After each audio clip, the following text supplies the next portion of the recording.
On ne va pas travailler comme la plupart de nos confrères généralistes qui font de la volumétrie. Nous, on va être dans presque du sur-mesure, vous voyez. Donc c'est vrai que, étant donné qu'on travaille avec ce type de personnes, on va presque faire du travail de dentelière, parce qu'il faut identifier pour chacun quel est son handicap, quels sont ses freins, pour proposer la bonne personne à l'employeur. Donc on ne va pas parler de volumétrie, on travaille totalement différemment.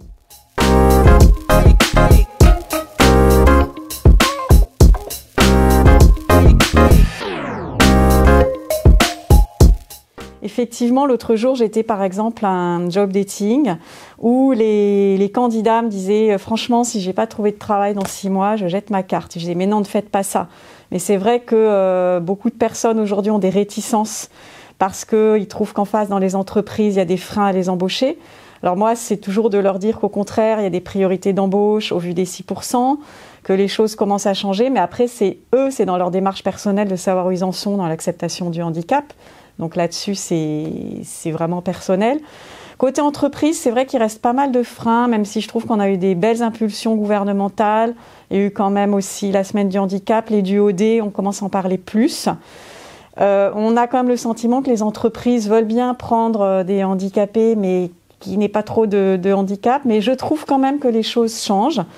Et puis après, il y a tout un tas d'autres leviers qu'on peut utiliser, comme jouer sur de la RSE, comme faire entre guillemets une bonne action, mais avant tout, c'est de leur dire qu'une personne, avant d'être en situation de handicap, est porteuse de compétences.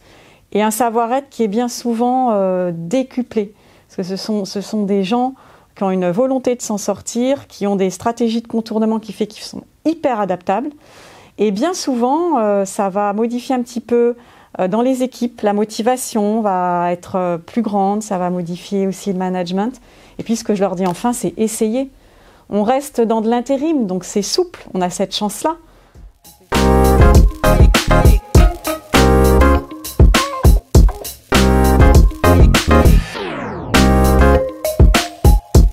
C'est vrai qu'on le constate. Alors moi, sur les commandes que j'ai à pourvoir, on reste sur des niveaux... voilà, on ne me demande pas forcément des bacs plus 5, donc ça tombe bien, mais vous avez raison. C'est un constat qu'on fait. Mais ça m'arrive de rencontrer des gens qui sont plus diplômés. Paradoxalement, comme pour les faire travailler, il faut l'agrément Pôle emploi et qu'on nous demande pour ça 2 critères. Donc il faut le handicap et un autre critère, puisqu'en fait cette loi vise à vraiment sortir de l'exclusion ceux qui sont plus éloignés du marché. Et donc dans les 2e critères, il peut y avoir quartier prioritaire, plus de 50 ans, moins de 26 ans ou diplôme en dessous du bac. Donc quelque part, pour moi, c'est pas entre guillemets un problème s'ils sont peu diplômés, parce que justement, je vais avoir mes 2 critères et je vais pouvoir les faire travailler. C'est peut-être un peu le paradoxe de quelqu'un qui aurait des diplômes, qui n'habite pas en zone prioritaire, qui n'a pas plus de 50 ans et qui pourtant est handicapé et qu'il faut bien faire travailler. Donc là, on a une petite zone, peut-être un peu d'ombre.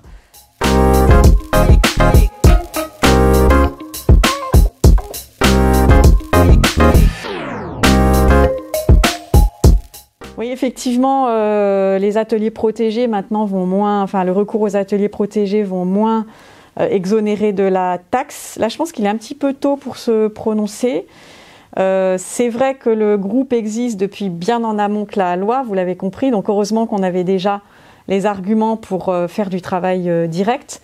Est-ce que ça nous aura aidé? On l'espère. Là, c'est une année effectivement qui se termine, donc on va voir avec les premières déclarations ce que ça a fait. Pour l'instant, il est un petit peu tôt, je pense, si ça peut donner une impulsion de plus pour que les entreprises s'ouvrent encore plus à nous. Je pense qu'on va pouvoir le voir après le mois de mars, quand les déclarations auront été finalisées.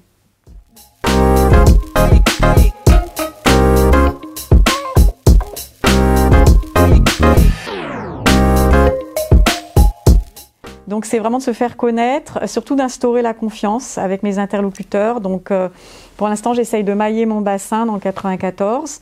Donc il y a évidemment les gros prescripteurs comme le Pôle emploi et puis d'autres comme les Cap emploi. Puis après, c'est vraiment un travail. Vous savez, on tire une ficelle, on en tire une autre. C'est vraiment au quotidien que ça se construit. Donc je néglige rien. À la fois, j'essaye d'avoir un portefeuille d'intérimaires de plus en plus important, mais ça va être vraiment ce travail de confiance, de maillage au quotidien.